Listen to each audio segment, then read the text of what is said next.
We are live a little bit after midnight on, actually it's December 1st, following Purdue's 66-0. I can't even believe I'm saying that. Indiana lost to Indiana in the old Oak and Bucket game. I guess it's back in Bloomington with a vengeance for Indiana in the loss or the victory over the Boilermakers. I want to thank the Union Club Hotel and the Boiler Up Bar, 811 Bistro. We appreciate their support all year. This will be the last, at least post-game commentary, Saturday simulcast, Sunday morning simulcast.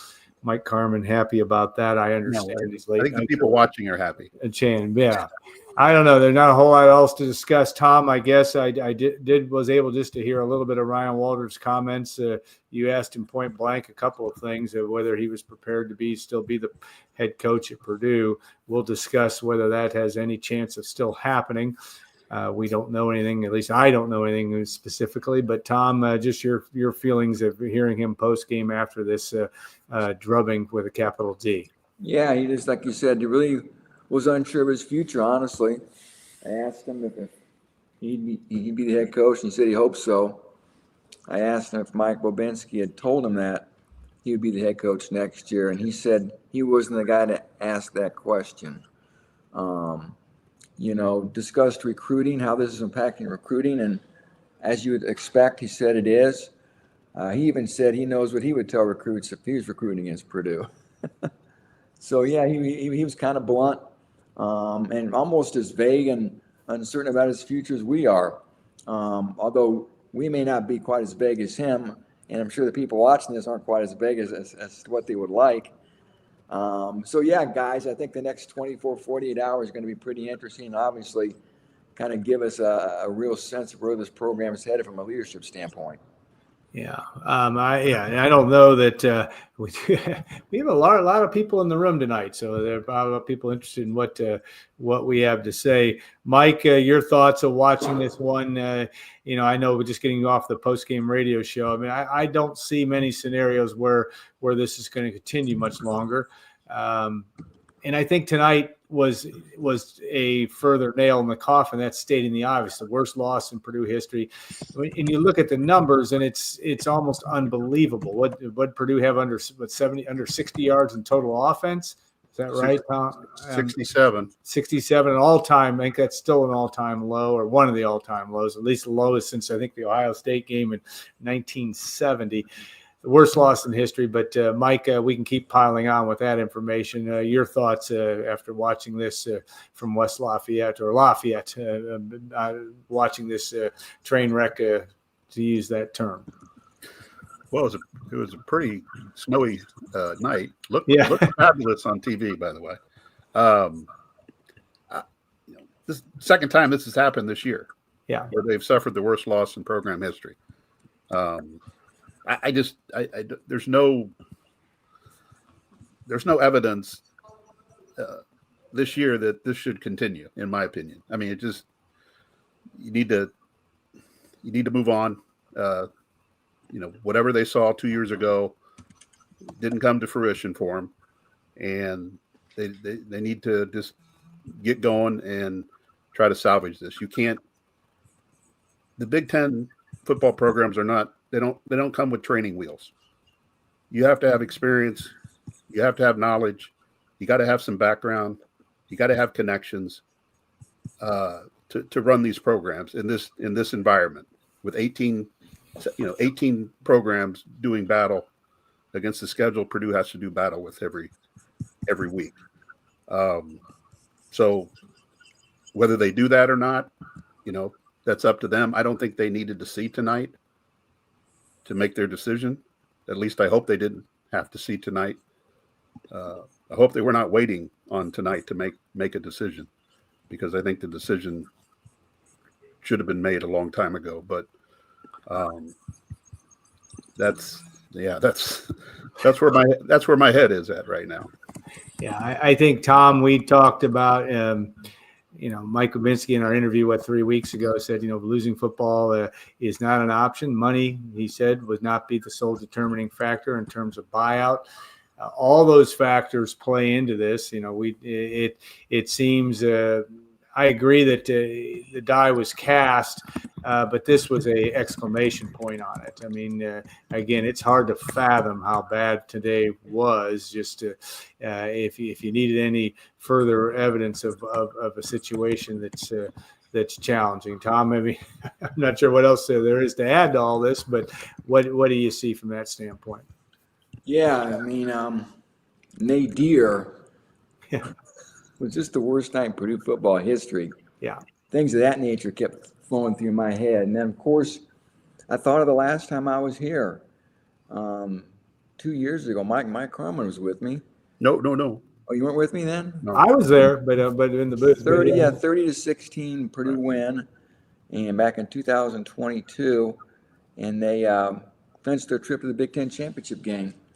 Aiden O'Connell, of course, led them to victory that night. He had dealt with some personal tragedy that week. We had a brother who suddenly passed away, unexpectedly passed away.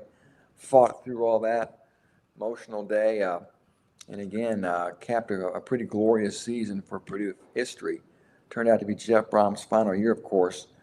And here we are 2 years later, and feels like rock bottom. And that was a quick descent, wasn't it?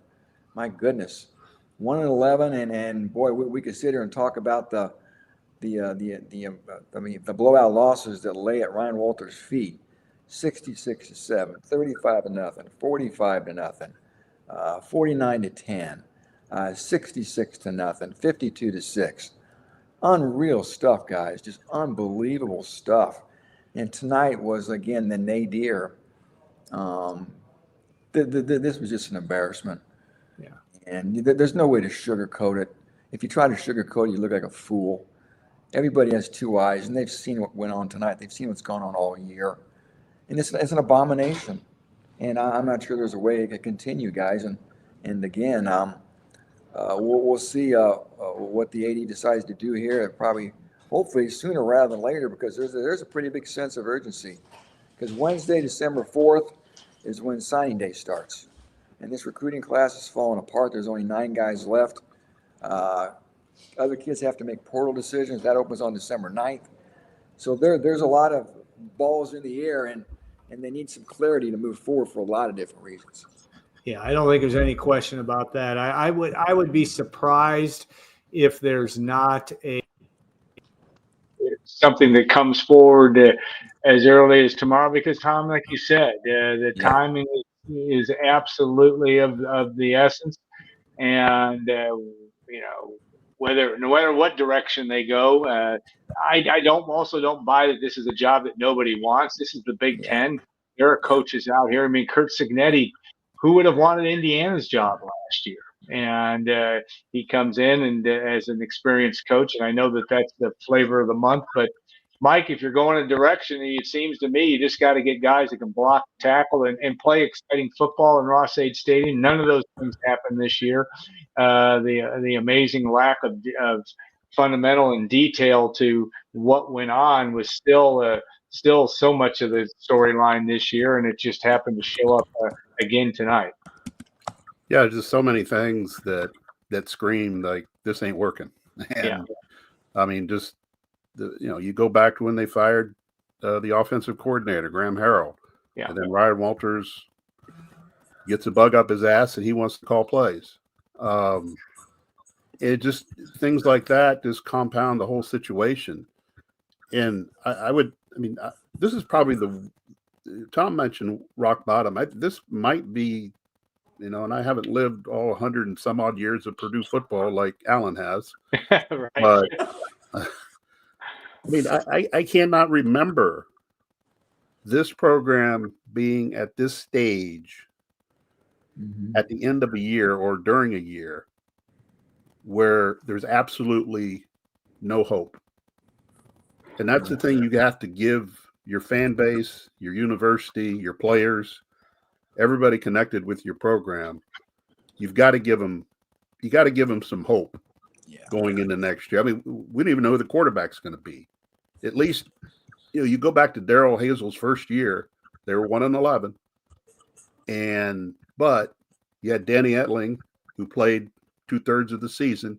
You had hope to sell at that point. You had somebody to sell to your fan base to say it'll be better. It'll be better. Now, it turned out it wasn't a lot better. It was just marginally better. But I mean, who you putting on the poster right now for next year? I mean, who you? I mean, big question mark. Yeah, I mean the fans have no. I mean, the fans have no hope right now that this will be turned around. Maybe in 24 hours that hope emerges for whoever wants it that way. But this is as low as I don't know if a program in the United States has been this lower. Yeah. That includes Vanderbilt and some of the really bad programs over time. And you're right. I think it's an attractive job. Purdue can make it a more attractive job. They do have to pay. They do have to devote more resources. They do have to do some other things. But, revenue sharing, as we're told, is supposed to even the playing field. It's supposed to help even the playing field for Purdue. And we'll see. We'll see if that actually happens. I'm not 100% convinced that will happen. Right. But I'll be willing to sit on the sidelines and see if it plays out. Yeah. Well, and I don't think there's any debate. This is the lowest moment again. I mean, just from the pure numbers, this is, and like Tom, we talked about 2 years ago, we were in such a different situation. Yeah. I think Purdue can be competitive. I mean, there's, whether they're going to be a team that's going to win more than 7 or 8 games. We've debated that even in the offseason going into this year, whether this program was going to be able to do that. But even walking into this year, you felt, well, wait, if certain things happen, yeah, Vegas had Purdue, at 4.5 wins? It was wrong too. But, you thought, well, there were scenarios where they could get to 4, 5, or 6, but you felt like there would be some, Purdue would be competitive. It wasn't. Even last year, with the exception of a couple games, Ohio State and Michigan, and you could understand those to some extent. But when you lose to Wisconsin 52-6 and Wisconsin wins 5 games, that's tough to take. And when you lose to your rival 66-0, that's icing on the cake. I mean, I think that's it.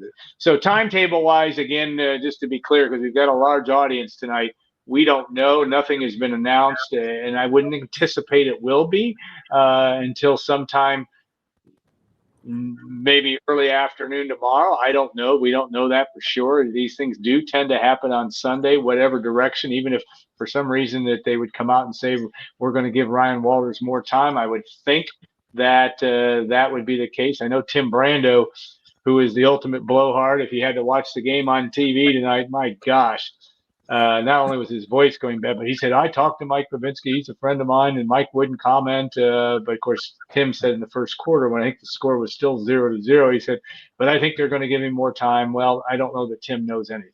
So I think there's a lot of posturing going on, and I'm not blaming Purdue for doing this. I think they wanted to give every chance. Even, you want to support your coach till you can't support him anymore, right? That's what an athletic director is supposed to do. I mean, Tom, am I missing something here, or is this the way you see it moving ahead? Yeah, I think you're right. Maybe we'll hear something tomorrow. I do think, like you guys have said, I think it is an attractive job. These Big Ten jobs, there's not many of them, and they're desirable positions. So I don't buy that nobody would want to coach here before. And we've seen guys walk into impossible situations at other schools and have some success.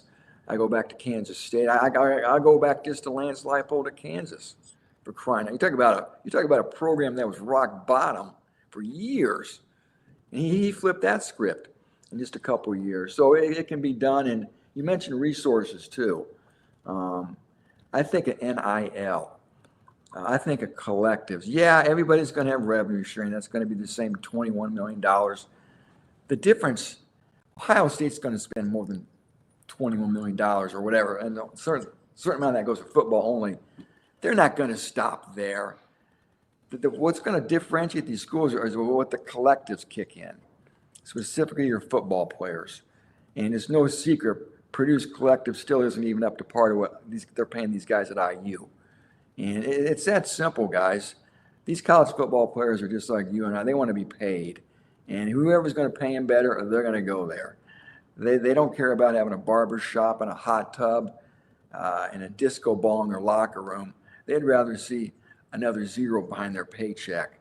And they're going to have to step up. You're going to pay more money. It's pretty simple. That's the game now. Northwestern's pledged to do it. We saw Stanford hiring Andrew Luck to be their GM. They're going to raise more money. Northwestern's changing their academic standards to get transfers in. So again, it gets back to resources. It's no secret. But you also have to have a good coaching staff. And I think we mentioned tonight, not so sure how good this coaching staff was, right? And I'm trying to be kind. I think there's some good individuals on there, but collectively, I'm not so sure how well built this staff was. So, and again, boy, there's just not been much information out there. You'd think if there was going to be a change that a national reporter would have had some information, leak some information, and say, hey, so-and-so is talking to Purdue. There's been nothing. There's been bupkis about this job from a national level, about anybody interviewing for the job, anybody being pursued by Purdue for this job. There's nothing.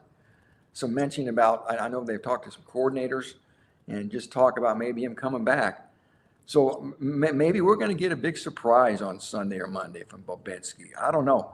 I was surprised when they hired Ron Walters, to be frank.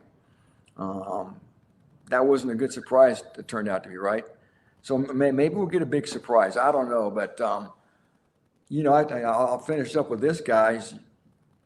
I go back to when Bobinski fired Hazel, and you guys know, I guess I don't know if dire straits is the right word, but the need to not miss on that next football hire. Bobinski could not miss, and he did not miss with Jeff Brom. And it seems like he's right back in that same situation. Would you agree? Yes. Yeah, no doubt. I mean, you're hang on the cusp. Mike, go ahead. I mean, I'll let you. No, yeah. I mean, he's right back, and if he does make a change, what lessons did he learn from this last go around? I mean, he was pretty clear when he hired Brom. Need an offensive guy. The program is the cradle of quarterbacks. We need to throw the ball. We need to be exciting. We need to score points. On and on and on and on. He found the right guy. Regardless of all the Mickey Mouse stuff that went on behind the scenes. I mean, he found the right guy, and he uplifted Purdue football. He made Purdue football relevant, and that's what you're looking for. You're looking for a similar type of coach who will make Purdue football relevant, who has the experience to make Purdue football relevant. And ideally, you are going to throw the ball here. You have to be different in that regard at Purdue, I believe. You can't line up and run the ball 60 times. No protecting the defense. You got to score points. And this year is clear as anything that Purdue lacked in trying to score points. You've got to score points in this day and age. Everything is designed for the offense, and then not to take advantage of that is basically malpractice from a coaching standpoint. So if he does make a change, he should. The last month, my fear for all this is that he's waited. Purdue has waited as a university, waited and waited and waited to figure out what they wanted to do. They're on the search for offensive coordinators. That tells me that they're not really thinking about if they have to replace Ryan Walters. And it should have been the last month of trying to figure out who you have to go after if you're going to make a change. And that's the fear I have about where this program is at, is that it's going to be late. Like, you were losing recruits out of your 2025 class and no one said anything. And it's just, you're going to fall deeper and deeper into the hole. And eventually you'll be picked number 18 for several years to come. That's what got me, guys, real quick. That's what got me. If Walters was coming back, why wouldn't Bobinski have said something a week or two ago instead of letting him twist in the wind? If he was his guy, come out, hey, here's my guy. Don't worry about it, recruits. We got a plan in place. We've got just deafening silence from Mike Bobinski. Mike? No, I mean, that's the fear I have with this program right now, is that they are woefully behind. Now, at the end, when all the dust is gone and however it ends, maybe we'll see the plan at that point. But to give no indication that he's the guy, hang on, recruits, don't decommit. Here's our situation. But I mean, Tom, you would know better than I, but did he get on the phone with some of those decommitments and say, hey, here's our plan, here's what we're going to do, so hang with us until till the end of the year? I don't know if he did that or not. We saw Florida come out for Billy Napier about a month ago. We saw Oklahoma come out for Brent Venables and support. Hey, Brent's our guy. Nothing from Purdue about Ryan Walters being their guy. There's no need to wait to the bitter end here to see this final data point, if you will, to go, okay, you know what? I think maybe he is our guy after a 66-0 loss. It just seems untenable right now, guys. And I know I don't want to get too caught up in the moment here of while the flames are still raging in Bloomington. But we've seen enough this year, I think. I mean, gosh darn. It's not my money to spend, I understand that. But Mike talked about hope. And we got to have hope in life, whatever we're doing. And fans need hope if you're a Purdue football fan. And we all know running Ron Walters back for a third year. I don't care how you dress up the staff. If you bring in, whoever, Mike Ditka, there's no way you can dress the staff up, I think, enough to really appease fans, Yeah. I think one thing is possible. It is a different situation than when Hazel was, that reason when they fired him on October 15th, that gave them time to go. But in the reality was that Jeff Brom wasn't available until the end of the year. Now, we probably reached out and probably they worked hard to have that ready to go. We don't know if that's happened or that hasn't. So that in fairness, that's still possible that's happened. I do think that the optics of a second-year guy and saying a year and a half into it, this isn't working. I know that there are cases where they did do that around the country. I just think that was something Purdue was diametrically opposed to saying. Whether that ends up costing in the long run might possible from that standpoint. But I'm not saying that Mike Babinski will be more prepared, but he needs to be because they're going to need to move quickly if they end up making a move. And right now, at least at this midnight hour plus, there's no scenario where it seems to make sense. And even the things that we talked about earlier, bringing coordinators in, that would have just left Ryan Walters, hanging in the wind anyway, it seems, unless there's something we're not seeing. And I don't know what else that would be at this point. So I think Mike Babinski is usually is experienced enough to be pretty decisive. He's going to need to be. And I agree, Tom, if you really were going to be your guy, I guess 2 weeks ago or a week ago, you should have said so. But then again, boy, it would have been even. Could you imagine saying that on Monday of this week and then losing 66-0? I don't know. So it's like you're right. At this late hour, it is untenable. And I think we'll have something sooner or later. They can't wait long for a number of reasons that we've outlined.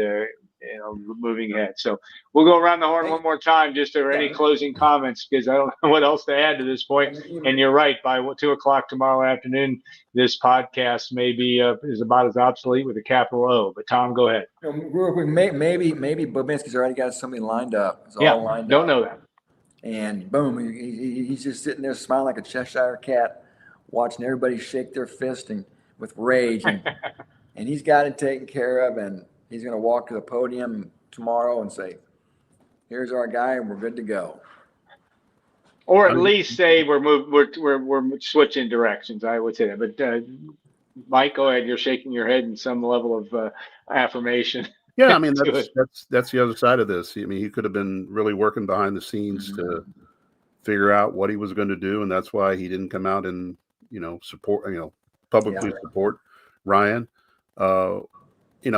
In our dealings with him, my dealings with him, I find him extremely prepared. Yeah, and he does know what he's doing here. I mean, there's something. There's a road here we haven't traveled that may become more clear over the next few days. At least that would be the hope, that there is a plan. There was a plan in place to make this work. And again, the fear is that on the other side, they've waited too long to make this happen. And I get that you don't want to fire a guy after a year and a half or 2 years. You want to give them a chance, but there's just so many things that line up that tell you it's not going to work. And if you don't do it today, you're going to do it in the middle of next season or at the end of the season. So why put everybody through that? Why take a hit? And if you're going to give him support from an old grouchy veteran coach who knows how to deal with clock management and pick his own coordinators, what are you doing? I mean, you're basically saying you have no faith in Ryan Walters. So if that's the case, admit that you made a mistake, move on, and try to fix this program as quickly as possible. Yeah, I think that's the understatement of the world. Somebody was texting me tonight that yellow lights don't turn green, and this is a yellow light situation from this standpoint. And I think that's when it. But I'm with you too, Mike, in terms of that Mike Babinski is typically prepared. This is an unprecedented situation. I do believe in my heart of hearts they were fighting it to the end, at least in terms of wanting to make this work. Whether that's flawed or not, I understand. But they didn't want to like the optics of having to get rid of. I get some of that in the college football landscape. You don't want to be known as somebody that gets rid of somebody in 2 years, but you also don't want to be known as a program that can stand a 1-11 season that was not only just 1-11, it was catastrophic from every metric that you could ever want to see. Offense, defense, outside of punting. This is about as difficult. He was great again tonight too. He was tremendous. Yeah. So I mean, it felt like a winless season, to be honest. Correct. It felt like a winless season for Purdue.